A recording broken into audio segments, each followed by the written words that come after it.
Anthony Show. Opie and Anthony on Sirius XM. Bring him right in, sir. Sir? Can't make him wait. No, of course not. Oh, here he comes. Hi, sir. Why don't you take a seat, make yourself comfy. Clint Hill in the studio. Hill. Wow. Of course, Secret Service to Jackie Kennedy. Welcome to the show. Welcome, sir. All right, thank you. Well, we're actually on. Oh, there you go. Yeah, we're actually on the air. That's how we do it. We just Glad you're on come it. in, get right to work. Well, nothing. Right down to business. Heck of a work ethic we have here. That's good to hear. Yeah, it is. Well, your book, what a fascinating subject, because I guess a lot of people think they've heard or read or seen everything they could possibly have about the assassination itself. But as Jimmy said earlier, you humanized this whole thing. You put an element to it where these were real people, you included, that saw history happen. I was a witness to history in many ways, and it all happened right in front of me.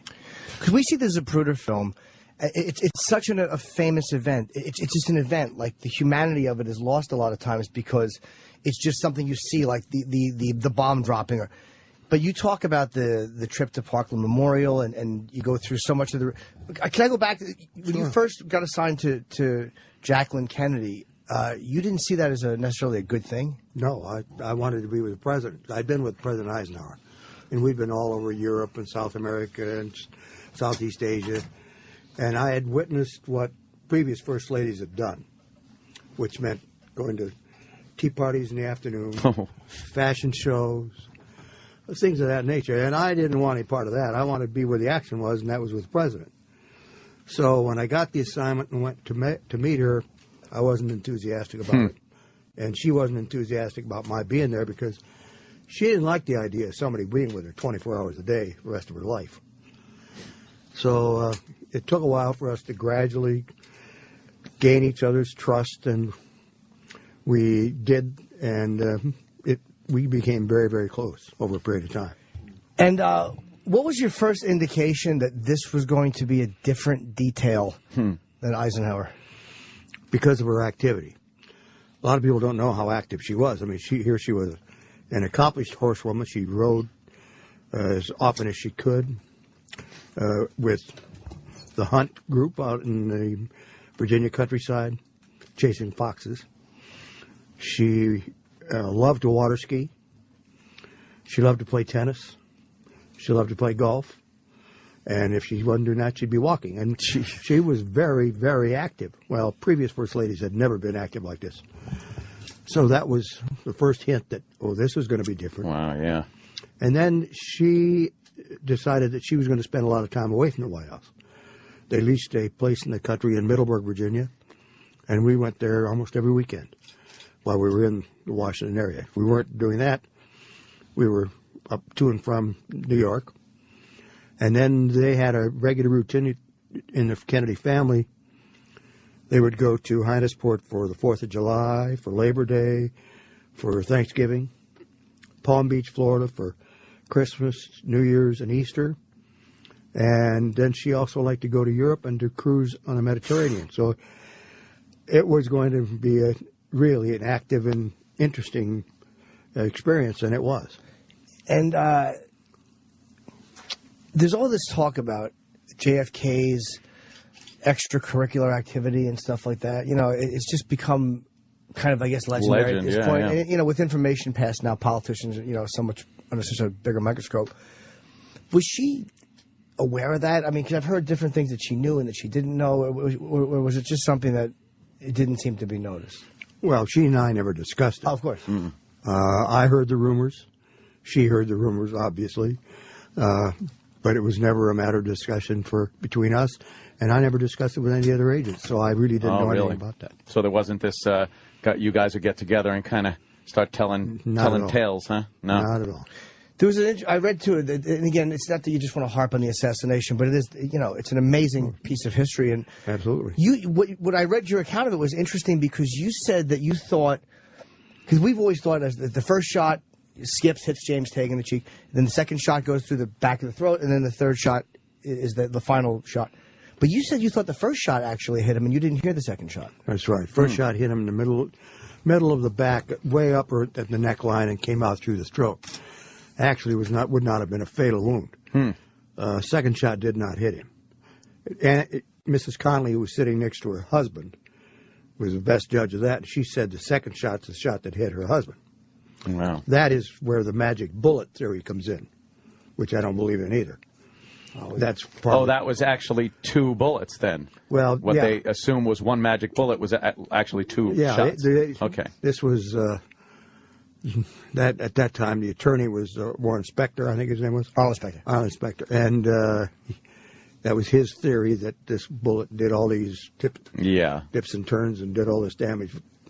You don't buy that subscribe one, to that, no. Yeah.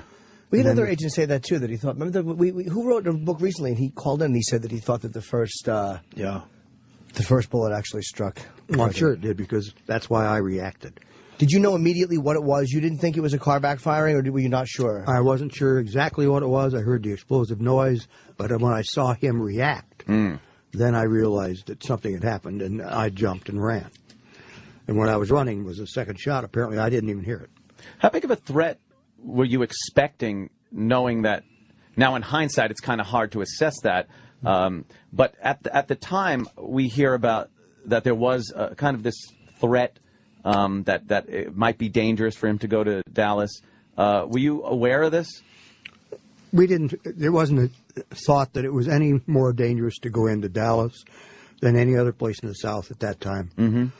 We had really no intelligence information that would indicate there was going to be a problem. We knew that the ambassador to the United Nations, Adlai Stevenson, had been in Dallas and that had not received a warm reception, had been spit on and things of that nature. Yeah.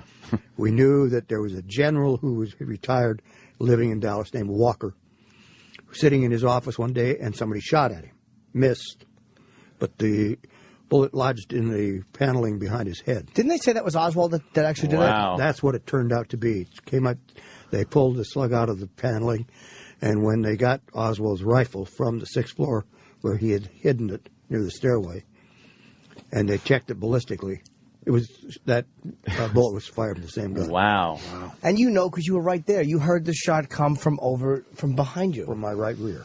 Why? And I know that, again, hindsight's 20/20, but why was it typical to allow open windows or things like that? And why did they allow the car to take that turn? It just seemed like such a dangerous. Was that just a judgment error by whoever? I'm not a conspiracy guy, by the way. I actually believe Oswald did do it. But was that just a judgment error by the agent in charge, or it wasn't a judgment error at all? Situation was that insofar as open windows, that was par for the course, no matter if we were in Europe, South America, or in this country. And to be honest, in '63. Buildings didn't have central air conditioning for the most part. A lot of them. right?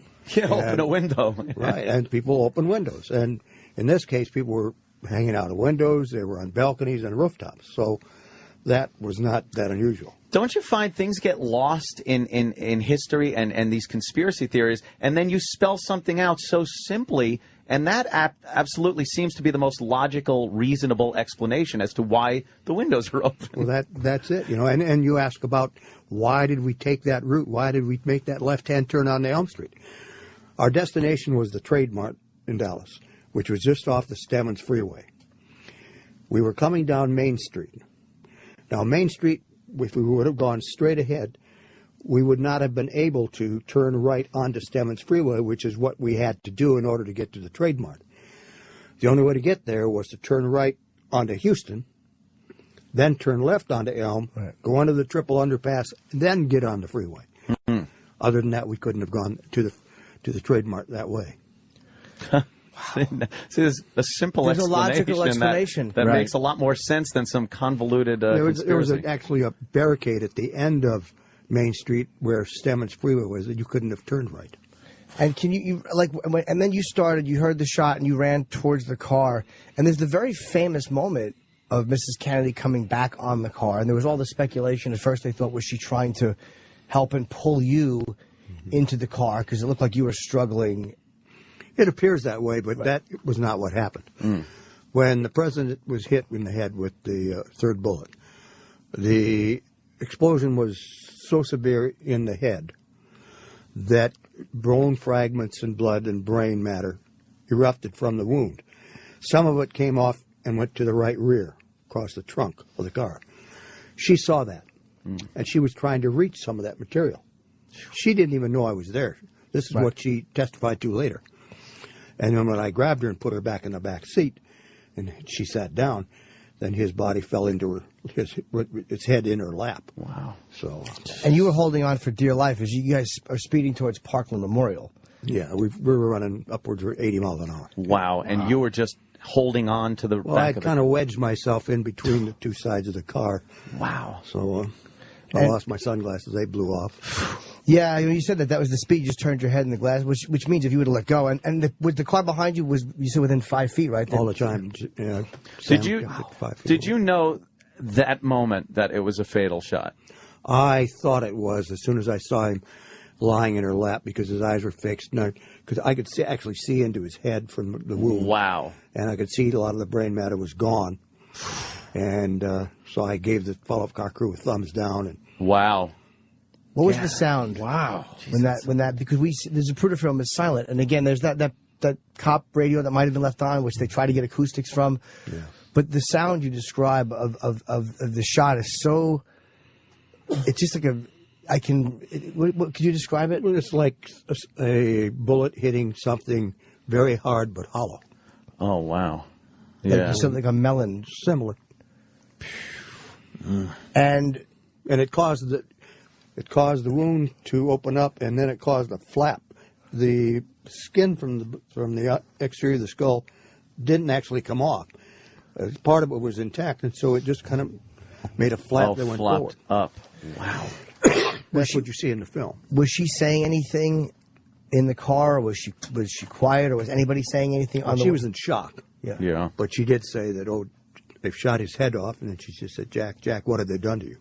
Wow. As you guys were going, or when she got there? As we were moving.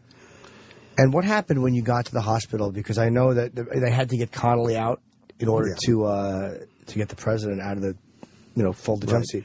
The jump seats were where Mrs. Connolly and the governor were seated, which is right in front of the president, Mrs. Kennedy. In order to get the president out, we had to get Connolly out first to fold those jump seats down.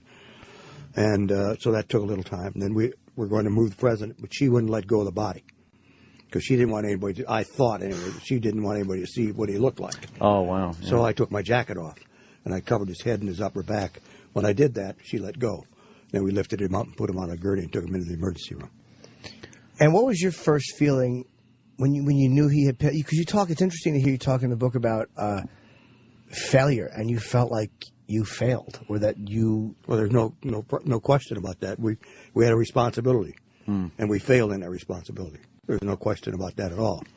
And I personally had the feeling that because I was the only agent in a position, since the way we were positioned that day, I was in a follow-up car, left side and the front.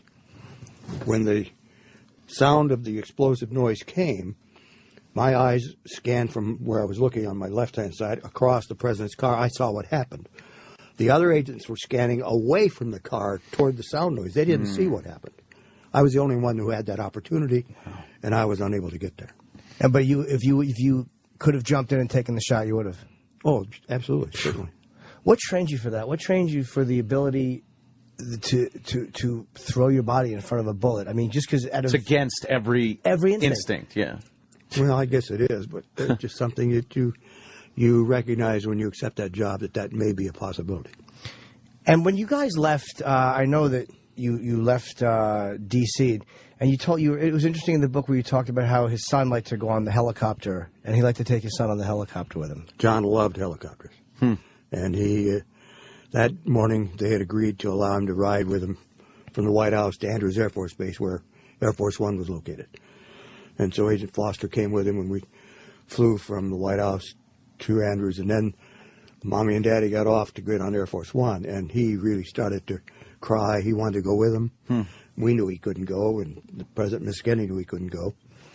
So they tried to, appease him a little bit. And then the President turned to Agent Foster and said, Agent Foster, will you look after John until I get back? And that really aided us over the years because we knew what happened. Yeah, he never did come back. So that bothered us a great deal. What was the last thing he said to his son? They mentioned to him that "Oh, we'll be back and we'll bring you back something special for your birthday," because his birthday was the next Monday, oh, wow. the 25th. And that would turn out to be the day of the funeral. Wow, that's rough. Yeah, it's really it's these things that I've never heard any of this stuff before told from the perspective of, because you're the agent that everybody mentions, not in a negative way, but just as the most famous agent associated. I was there. Yeah, you were there because you were there, and you saw it. Were you the one too? There was an interesting thing where in Parkland Memorial, you talked to Robert Kennedy. Yes, I was on the phone with the White House, talking to my supervisor. And the operator cut in and said, "Mr. Hill, the Attorney General wants to talk to you." And apparently he had received a call from J. Edgar Hoover. And Hoover just simply said to him that the president's been shot. He didn't give him any more than that. So when the Attorney General talked to me, he said, "Clint," he said, "what's going on down there?" So I explained to him that the governor had been shot, his brother had been shot, the president, and that we're in Parkland Memorial Hospital in the emergency section. And he didn't realize how bad it was. And so he said, "Well, how bad is it?" And I did not want to tell him that his brother was dead. So I just simply said, "It's as bad as it can get." And when I said that, he just hung up. Wow. That's how. Yeah. And you described the mood in the hospital. It just, when you read it, it seemed unimaginably hopeless.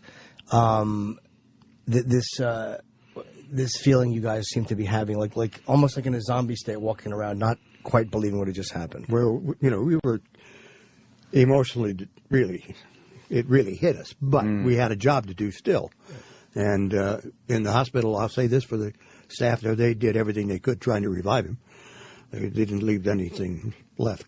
Were you in the room when they were trying to revive him? I was on the phone right outside the room. Right outside the room? My supervisor went in and out of the room, and Mrs. Kennedy went in and out of the room. And they tried to stop her at one point, didn't they, from going in? Yes, just before they decided that it was hopeless and they was going to pronounce him dead. And the Dr. Berkeley interceded and permitted her to go into the room. Oh, because just so she could be with him when he died. Were there moments that, like, as you go through talking about bringing the casket onto Air Force One, were there moments where you would kind of go in and out of believing what happened? Like, were there moments where it would just, like, you would see something that it would just hit you, the reality of what was happening? Because you said keeping busy is kind of what kept you going. It was. That's what really kept you going. And if you had any downtime, it's when you got to thinking, and you would go into really deep depression. So the thing was, keep busy. Yeah. Well, we were able to do that because there were so few of us, and there was nobody to replace us. Huh. And we didn't have any counseling, nobody there to talk to us about this. So it was just work, work, work. And, for example, that night we finally got back to the White House after the autopsy at Bethesda and everything. And the body was placed in the East Room around 4:30 in the morning. About 6, I felt comfortable with Mrs. Kennedy being up on the second level of the private residence area to leave the area and go home for a while. So I went home and changed clothes, showered, got a little bit to eat, and then I came right back. And I worked all that next day until midnight. Came back early on Sunday morning, worked all that day again until like midnight. What were your duties in the days after that? During the funeral? Yeah, like in between the leading up to the funeral, right? When you got back to Washington, in between that and the funeral, what were your day-to-day business? I was standing by for her most of the time and trying to answer questions. She wanted to do certain things in the funeral. For example, she wanted to walk. Right. Yeah. And not just from the White House to St. Matthews. The whole way. She wanted to walk the whole way. And how long of a walk would that have been? Well, from the White House to the Capitol and back from the Capitol to the White House to St. Matthews to Arlington National Cemetery. Yeah, that's a lot of walking, yeah. It's possible, no problem. I mean, with her condition, she could have done it, sure. But it was a security nightmare. Yeah. Because it was just not she and the children and the family members. It was the president and his wife, First Lady, Mrs. Johnson. It was all the visiting heads of state, including Charles de Gaulle from France and Haile Selassie from Ethiopia, the presidents of Ireland, Germany, just all, there were over 100 heads of state there. So finally it brought down, she agreed that she would just walk from the White House to St. Matthews, which was better than the original plan. of walking the right to have to protect, because they were going to walk if she walked. They couldn't. Oh, there was no question about that. They weren't going to, get in a car and follow this lady walking down the street. When was the last time you actually saw her or with her? At the funeral for Robert Kennedy in 1968, and then she got married that fall. So you saw her at the funeral. Did you speak at all at Robert's funeral? Not because I was at that time the agent in charge of presidential protection. I was with President Johnson. And so you didn't get a chance. When was the last time you actually got a chance to speak to her? I talked to her periodically between 1964, when I left and returned to the White House, and 1968. She would call sometimes and about things about the children, usually, about some of the security coverage for the children. She was always concerned about, the children being allowed to do certain things, and so I would talk to her about that. Did you miss her on a personal level? Very much so. Really? Yeah. She was a wonderful person, a lot of fun. Yeah. And there's been the speculation. I know people have asked you about it. If you were in love with her, and I kind of. It sounds like a trite question, but reading, you said something about when she looked at you, and you said there was no lying to me in her eyes, which sounds like it's not a sensual thing to say, but it's an intimate, it's a very close thing. Well, we knew each other very well. She knew my secrets, I knew her secrets, so we had a very close relationship, and I knew what she was thinking about, things that she liked, didn't like. When you're away with someone like that, is it hard not to feel connected on that level? Because even though you're there to protect her and you're working, I mean, she's still a person and you're a person. Is it hard to not begin to look at things differently than you're supposed to? Not really, because she was my responsibility. She also became probably my closest and best friend at the time. So it was kind of a combination thing. And when she, I know she died in '94. She passed away of, I think, non-Hodgkin's, right? Yeah, lymphoma. May of 1994. And I know you said you were tempted to speak to her when you heard that she was very sick. Yeah, I wanted to call her up, but I had a sense that just hearing my voice would bring back those days in Dallas, and I didn't want that to happen. And I knew hearing her voice would bring it back to me too. So wow. you were tempted to call, but you just decided. I thought it was in the best interest of everybody not to do it. Is it something that you regret? I would like to have talked to her, but probably best that we didn't. Did she die soon after you found out? Was it like it wasn't enough time? Oh yeah, I went into the White House. President Clinton called, and his agent called me and wanted me to come into the White House, and so I did, and she died that night, so there wasn't any time. Oh, the night I read that Clinton wanted to meet you. Yes, that was the same day that she died. I guess the guys like Clinton and Obama and all these guys who, I mean, because every American president since Kennedy, even if they didn't like him politically, kind of revered him, with the exception maybe of Nixon, who knew him, or people who knew him. They must all want to just ask you what he was like, or what type of a person he was, or how it was to be in that part of history. Well, he was a real down-to-earth guy. I mean, he was a man's man. He knew all of us, the agents by name, for example. We had been with President Eisenhower. He called us all, "Hey, agent." Oh, really? Hey, agent. But now, did it feel rude when he would say that? Or? No, because he was here was a guy, been a general. Yeah. And we were just part of his troops, and so that was the easiest thing to do. Hey. But that's how they talk to us here, but it's "hey, scum." But with President Kennedy, it was first name basis, and he'd ask about your family, and he knew every one of us. He really was that charismatic guy that everybody absolutely was. It seemed like when he was in the room with the First Lady, though, it seemed like she was the one everybody focused on. Like she was like the only person that seemed to be almost larger than life than he was when they were together. Well, that was true when we'd go on trips. We'd go to overseas to a country, and she would draw just tremendous crowds wherever she was when she was alone. And if she were with the president, the size of the crowd would normally double what he normally would receive because of her presence. And then the fact that she spoke the foreign languages, that mostly in the countries we were visiting, that just made it that much more that she was popular among the people. And I'm sure you have stuff from that time in your life. It was interesting. What is your most prized thing that you have from the Kennedys? I'm sure that over they gave you something. Was it a note or something that you got from them? Well, I have so many things. One of the things I have is a medal that I was medal. I mean, it was a handmade medal with a paper chain that the president placed around my neck after having walked 50 miles with his brother-in-law and his best friend in my Florsheim shoes. Why'd you walk 50 miles? It was a spur-of-the-moment decision by Mrs. Kennedy on a Friday evening in Palm Beach, Florida. She called me up. I had gone off work, and she and the president were going out to dinner, and my assistant was with them. And she called and said, "Oh, Mr. Hill," she said, "President and I want you to do something." I said, "Well, what can I do for you?" And she said, "Do you know Prince Radzivill's here and Chuck Spaulding's down here, and they're going for a 50-mile hike. And the president and I are going to come out and see them periodically. And so we know that one of the agents is going to have to be out there in advance, and we'd like for you to do that and to make sure that everything's okay for the Prince and Charlie." So this is like 8 o'clock on a Friday night. I said, "Okay, Mrs. Kennedy." I said, "When do they want to go?" She said, "Oh, they're planning to leave about midnight." I thought, "Oh, my God, how am I going to do this?"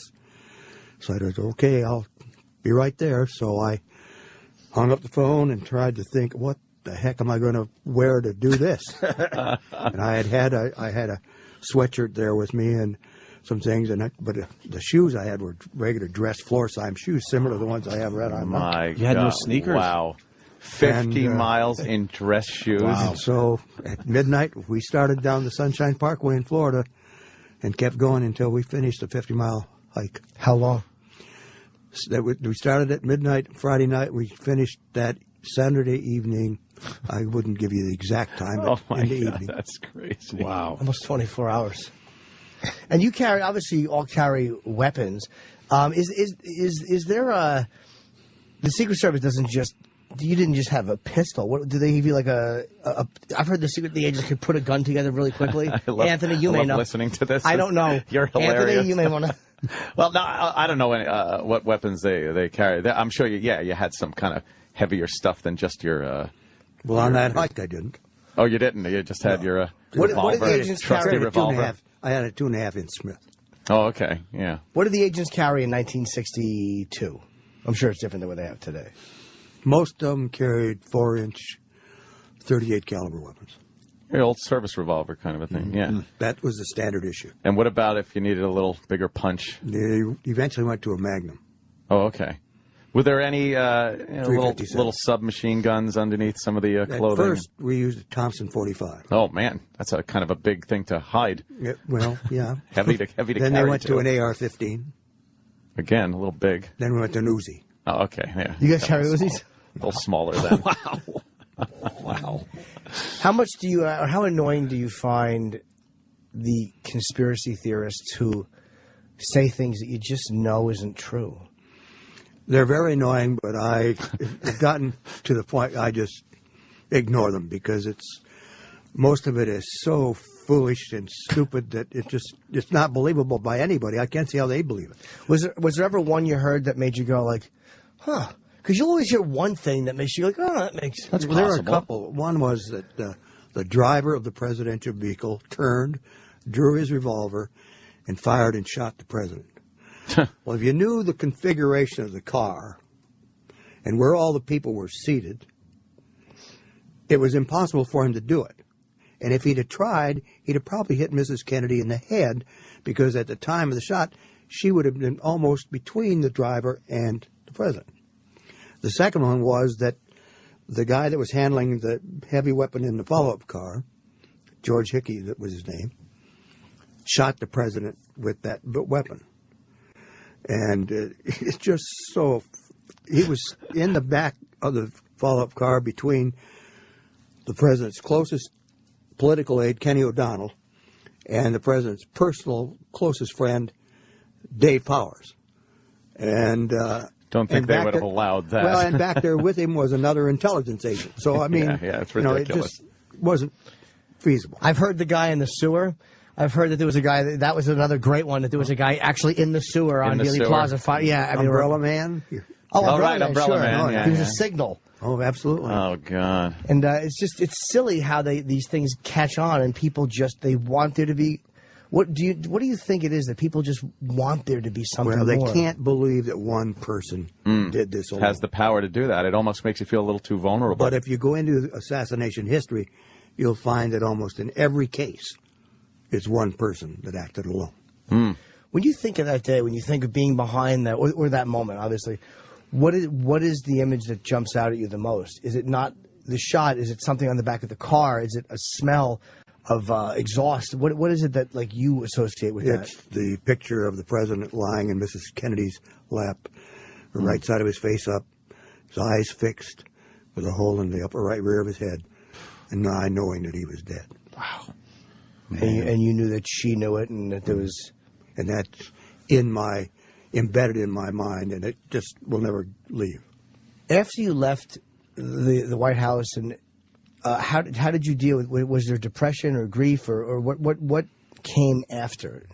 I was fine as long as I kept real busy, and eventually I was transferred over to headquarters. This is in 1971 or so, and given a desk job, deputy assistant director for protection. Because of that, I had a lot of time to think. And the assassination just weighed on me day after day after day. And I became very depressed, and because of that, physically had problems. So when I retired in 1975, I was becoming a real physical wreck. Then I did an interview with 60 Minutes that fall. And then I just went into a deeper depression, and I started to drink. And I secluded myself in my home, in my basement, with lots of scotch and a lot of cigarettes. And I lived out like that for 7 years, cut myself off from all my friends and associates. They'd come by, and I wouldn't even acknowledge them hardly. Finally, a doctor, a friend of mine, said, you have a choice, live or die. You either quit what you're doing, or you're going to die soon. So I quit. Cold turkey. Wow.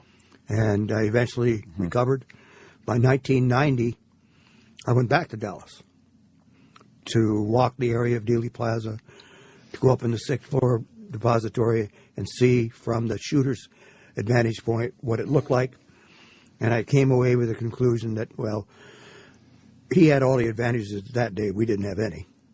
And because of that and the configuration of everything, the angle of the street, because Elm Street runs away from the building, gives him really a great shot from right to the back. And he was only about maybe 100, 120 feet away. It's not going side to side either. No. You got a pretty much, it's virtually a stationary target at that point. If you ever go there, you're going to say to yourself, I didn't realize it was this short a distance. Yeah, Right. I've It's been close. there. Yeah, Yeah. we've together. seen it. Yeah. And how did it feel being back there, just walking on that plaza and seeing Well, that? it was very emotional at first. And that was the first time I was back there. And then I went back there again in 2010. Oh. We had a reunion of the agents who were still living and had been there. And we all got together for the first time and discussed it. We had never talked about it before among ourselves or with our families. Wow. And so for the first time, after 47 years later, we talked about it. And how was that? Very emotional. And Discovery Channel did a special on it. On you guys all discussing it. And wow. they interviewed each of us. And it's rather emotional to watch. Hell yeah. And the driver was, so most of those guys are still living, or all of them? It's only about 17 of us left. How many were there originally? 34 on the president's detail, 2 with First Lady, and 3 with the 2 children. And it's really, the depressing thing is, too, that the Kennedys all died young. I mean, even Jacqueline Kennedy was 64, but that's not old compared to... Not today, compared to today's right now. And John Jr., very young. it's just a tragic, tragic family. I mean, it seems like the Kennedys have all this mystique around them, and they were this blessed family, but there's been a lot of tragedy. Well, I mean, there were some before the president. I mean, his brother Joe was killed in the World War II. His sister, Kick, they called her, Kathleen, was killed, and so the entire family had... Didn't they have a son pass away as well? JFK and... well, Joe. Oh, who was... was that Patrick that died? Or? Well, that was President and Mrs. Kennedy's son, Pat. It was, yeah. Yeah, he died in 1962. He was born on August 7th and died on August 9th. Wow. Jeez. Yeah, a lot of tragedy there. Unbelievable. Wow. The book Amazing. is. The book is called. I'm sorry, I babble so much. The book. No, man. please. We It's did so great. fascinating. The book is called Mrs. Kennedy and Me. And there's a great shot of you guys' profile on the cover. She's like in a sailing outfit. She looks really beautiful, and you look like you're listening to whatever she's telling you. And Clint Hill. And are you doing any signings with this or no? Yes. Oh, do you know? Do we have information on a signing? Well, we're almost through signing here in New York. We signed last night at Barnes & Noble. Our next city will be Kansas City on Wednesday the 11th. One final question. It seems like you got your life back together in 1990, right? Yes. More or less. So what have you been doing since 1990? Well, I did a little bit of consulting work with various people, and then started to work on this book, on the book for a previous book called The Kennedy Detail, Right. which was written by a former agent friend of mine, and Lisa McCubbin, who wrote this book. We call it our book because she's the one that really wrote it. Well, you still dictated to her what happened. I mean, without Well, yours. I told her things, and she wrote it down. Yeah, that's fine. I like Clint Hill. He's all right, man. What a secret keeper too. What a secret keeper. I mean, you guys. Secret keeper. I mean that in a positive way. You guys didn't discuss it. I mean, these men back then were different. Like I'm such a fucking emotional boob. These guys back then were just rocks. And you know he knows stuff that he'll never tell. Of course. We're not even going to try to get it out of you. We know. Wouldn't be a secret if I told Yeah. you. But I know. I can look in his eyes and know he's just one of those guys. He'll never give up some stuff. That's why I couldn't do what he does. Besides the whole man factor and Right. jumping in front of something, which I wouldn't be willing to do. In hindsight, babble. when you look back at what you went through, it obviously was post-traumatic stress. Oh, yeah. Would you have been open to the type of help that's available now, or would you back then have considered that almost weak? I think we probably would have considered it weak. It wasn't available to us. first Right, of all. yeah. And we didn't have anybody to replace us, so we could have done that anyway. But we probably would have all felt that we were stronger than that. We shouldn't have to do that. And when you got together and spoke with the other agents, did you all have that in common? That kind of depression and the what is post-traumatic stress? Everybody had the same thing. Wow. And was it kind of? Did it make you feel better? Realizing that everybody else was going through the same thing? Well, yes, and it just made us feel better just talking about it. Right. Getting it out. And I think the one thing we all would have tell you is that the best thing could have been is if we would have counseling. A little, or maybe even just talked about it a little earlier Among ourselves. amongst yourselves. Yes, Yeah. it would have been beneficial. Yeah. Commiserate a little bit. Yeah. Wow. Amazing. Yeah, Fascinating. you look great. I don't know exactly how old you are, but Jesus, I'm 80 years old. You look Wow. fantastic. Doing something right. Wow.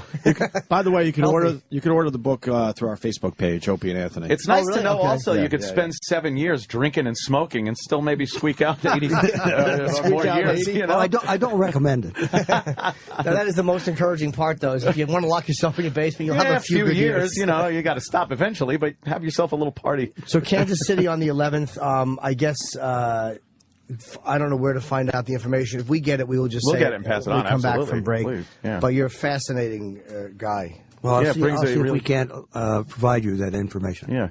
And it does put a completely human element to something that people are so detached from, and seeing it in film clips and sound bites. But the human element, you saw this and you're conveying a story is amazing. Really is. Can I just ask one last question? Is Sure. what happened the first time you actually saw the Zapruder film?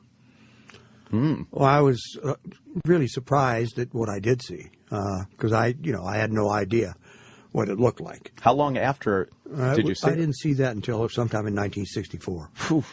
Oh, you saw it before the public did. Then that was okay. Well, I would think so. Yeah, because the Secret Service did get the film, and then it appeared in parts of it appeared in Life because they sold it to Life, not the Secret Service, the Zapruder. Abraham Zapruder, yeah. I think it was in that building like 5 years before the public actually saw it in that. In the Clay Shaw trial, I think it was the first time it was shown. Oh, really? I'm I guessing. don't I know. don't remember. All right. Well, thank you so much. I mean, Yeah, absolutely. Thanks so much Amazing. for coming in. Well, thank you, gentlemen. Appreciate it. Clint Hill, everyone. The Opie and Anthony Show is now over. Check out the O&A Show on Facebook at facebook.com/Opie and Anthony. And catch Opie and Anthony live Monday through Friday from 6 to 10 a.m. Eastern.